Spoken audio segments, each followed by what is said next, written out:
चलिए करते हैं आज की शुरुआत कुछ मीठे के साथ। जब भी आपको मीठा खाने का मन हो और हम ऐसी चीज़ बना लें जो काफ़ी समय के लिए स्टोर हो और जब मन करे ना तब खा लें, तो चलिए बनाते हैं। आधा कटोरी मैंने सूजी ली है और सूजी मैंने यहाँ बारीक वाली तो नहीं कहूँगी, मोटी वाली सूजी है वो ली है। तो यहाँ सबसे पहले जो सूजी हमने ली है इसे एक बाउल में डाल देंगे। सूजी के साथ आप यहाँ पर गेहूं का आटा ले सकते हैं या खाली सूजी से भी बना सकते हैं, बट अगर आप कुछ मिलाना चाहते हैं तो मैंने यहाँ आज मैदा मिलाया है। इसके साथ गेहूं का आटा भी आप यहाँ ले सकते हैं। आधा कटोरी सूजी है और आधा ही कटोरी मैदा है, दोनों की मात्रा को मैंने बराबर रखा है। सूजी डालने से जो हमारा बिस्किट बोल सकते हो आप, तो ये काफ़ी कुरकुरा बनता है। एक बार चम्मच की सहायता से इसे हम मिला लेंगे और मिक्सी जार में डालकर हम इसे एक बार चला लेंगे, जिसके कारण मैदा और सूजी दोनों अच्छे से मिल जाएगी।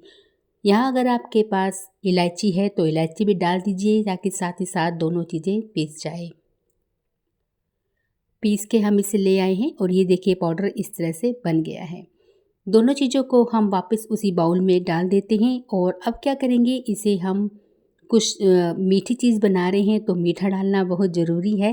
तो यहाँ सबसे पहले क्या करेंगे, थोड़ा से मैंने ले लिए हैं काजू, जिन्हें मैंने बारीक काट कर डाला है। ड्राई फ्रूट आप यहाँ पर डाल सकते हैं, अपनी जो भी आपको पसंद हो वो बारीक बारीक टुकड़ों में काट के डालिएगा, बारीक बारीक काट कर। उसके बाद पिसी हुई चीनी मैंने ले ली है, मीठा हम अपने हिसाब से लेंगे। मैंने आधा कटोरी यहाँ चीनी ली है पिसी हुई और इसे डाल दिया है। अब इन्हें हम अच्छे से मिला लेंगे। मिलाने के बाद अब आता है इसमें मोइन लगाने की बारी। उससे पहले इसमें डालेंगे हम सौंफ। सौंफ को मैंने अच्छा लगता है टेस्ट, इसलिए मैंने सौंफ डाली है, तो सौंफ भी ज़रूर डालिएगा। हाथों से थोड़ा क्रश करके डालेंगे, जैसे हम मेथी को करते हैं ना ऐसे ही, और चम्मच की सहायता से इसे मिला लेंगे। यहाँ पर देखिए ड्राई फ्रूट आप डाल सकते हो, लेकिन डाल भी रहे हो तो टुकड़ों में छोटे छोटे टुकड़े करके डालिएगा, जैसे काजू बादाम वगैरह। उसके बाद हमने दूध लिया है, दूध मैंने यहाँ आधा कटोरी लिया है।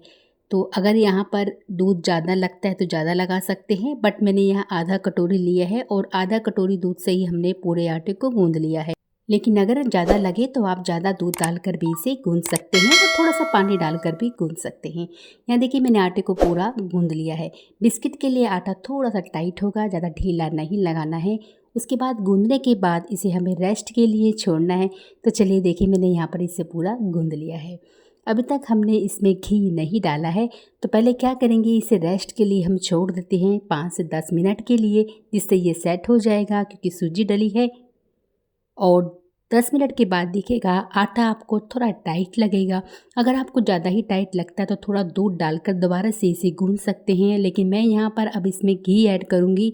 घी मैंने यहाँ पर 1 चम्मच भर के लिया है, थोड़ा सा एक्स्ट्रा डाला है, तो आप यहाँ पर घी 1 से 1.5 चम्मच ले सकते हैं। और उसके बाद इसे हम अच्छे से मसल लेंगे, जिसके कारण घी इसमें अच्छे से लग जाएगा। घी को मैंने यहाँ मेल्ट करके लिया है, तो आप भी घी को मेल्ट करके लीजिएगा, जिसके कारण घी इसमें अच्छे से लग जाएगा। अब हम इसे अच्छे से मिला लेते हैं। इसमें मैंने कोई बेकिंग सोडा, कोई बेकिंग पाउडर नहीं डाला है, लेकिन अगर आप डालना चाहते हैं तो डालकर बना सकते हैं, बट इसके बगैर भी आप इसे बना सकते हैं और स्टोर भी कर सकते हैं। तो घर के सामानों से आप इसे बनाइए, बहुत अच्छा बनकर तैयार होता है। यहाँ देखिए मैंने इसे गूंद करना बिल्कुल चिकना सा कर लिया है। तो चलिए अब बनाना स्टार्ट करते हैं। छोटे छोटे से बॉल लेने हैं, जैसे हम लोई के लिए लेते हैं ऐसे ही लेना है, और आकार आप अपने हिसाब से छोटा बड़ा कर सकते हैं। मैंने यहाँ मीडियम आकार, जैसे नींबू का आकार होता है उतने आकार में मैंने इसे लिया है। एक बार इसे अच्छे से पहले चिकना कर लेंगे और फिर हाथों में थोड़ा सा घी लगा लेंगे, और फिर इसे गोल गोल, जैसे हम नींबू का आकार है या फिर लोई बनाते हैं वैसे ही लेना है। पहले सबको बनाकर एक प्लेट में रखते जाएंगे, उसके बाद इसमें हम डिज़ाइन देंगे। डिज़ाइन या सिंपल आप कुछ भी बना सकते हैं। डिज़ाइन देना चाहते हैं तो दे सकते हैं, बिना डिज़ाइन के भी सिंपल भी आप इसे बना सकते हैं। यहाँ देखिए मैंने प्लेट में रख लिए हैं। क्वांटिटी बहुत कम थी, इसलिए मेरे बिस्किट बहुत कम बन के रेडी हुए हैं। उसके बाद आप चम्मच ले सकते हैं या फोक ले सकते हैं, उसकी सहायता से आप इसको जैसे हम करते हैं प्लस का निशान, उस तरह से लगा सकते हैं, या फिर आप इसको थोड़ा सा तिरछा कर कर भी कर सकते हैं। ये देखिए इस तरह से। तो ऐसा करने से इसमें एक सुंदर सा डिज़ाइन बनकर तैयार हो जाता है। यहाँ देखिए सभी बिस्किट में ऐसा कर लेना है। तो चलिए सबको बनाकर हमने प्लेट में रख लिया है। अब आ जाते हैं हम सीधा गैस की तरफ। आप इसे ओवन में भी बना सकते हैं अगर आप तलना नहीं चाहते हैं, या फिर आप इसको कम तेल में उलट पुलट कर भी बना सकते हैं। जैसे जैसे मैंने तेल लिया है, मैं इसे फ्राई नहीं कर रही हूँ, नहीं तो इसको हम अच्छे से फ्राई करके निकालते। बट यहाँ पर आप इसे कम तेल में भी रेडी कर सकते हैं और ओवन में भी कर सकते हैं। बिना तेल के अगर चाहते हैं तो ओवन में भी कर सकते हैं। पहले मैंने 3 डाले हैं, तो पहले इन्हें देख लेते हैं, उसके बाद और डालेंगे। चम्मच की सहायता से इसके ऊपर भी हम डाल देंगे ताकि ऊपर से भी थोड़ा सा ये हो जाए। और फिर इसे हम थोड़ा सा किनारे में कर देते हैं। ये देखिए आराम से निकल रहा है, कोई भी चिपक नहीं रहा है, क्योंकि जो इसका आटा था ना काफ़ी गीला नहीं था। अगर गीला होता तो ये चिपक जाता। और देखिए मैंने एक और डाल दिया है। अब इसको भी थोड़ा रहने देंगे, उसके बाद इसे भी हम साइड में कर देंगे। फिर हम जितने भी हैं सब आ जाएंगे, लेकिन मैंने थोड़ा थोड़ा कर सबको डाला है। ये देखिए इस तरह से। और जब इसका कलर अच्छे से आ जाएगा तब इसे हम पलट लेंगे। यहाँ 3 को हम पहले पलट लेते हैं, ये देखिए इस तरह से। और बाकी जो होते जा रहे हैं उन्हें पलट पलट के हम निकालते जाएंगे। तो ये जो होते हैं इस बिस्किट बोल सकते हैं आप इसे, या फिर आप इसे ठेकुआ बोल सकते हैं।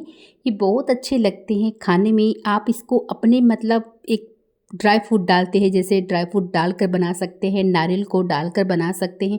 मतलब अगर ज़्यादा ड्राई फ्रूट वाला चाहते हैं तो ड्राई फ्रूट अच्छे से डालकर आप इसे बना सकते हैं। जितनी चीज़ें डालेंगी उतना ही अच्छा टेस्ट आएगा।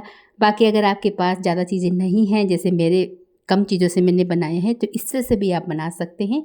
और देखिए अच्छा सा कलर आ चुका है, बहुत सुंदर सा कलर आ चुका है और ये अंदर तक हो चुका है। तो धीमी आंच पर इसे उलट पुलट करके बनाएंगे ताकि अंदर तक ये होए, क्योंकि काफ़ी मोटा है ना, तो बनने में थोड़ा समय लगेगा। तो उलट पुलट करके इसे निकालिएगा।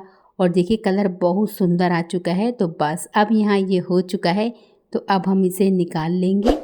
और एक से निकालेंगे तो एक छन्नी में निकालिएगा। वैसे ज़्यादा तेल इसमें नहीं लगता है, बट फिर भी छन्नी में निकाल लेंगे, जो भी एक्स्ट्रा तेल होगा वो निकल जाएगा।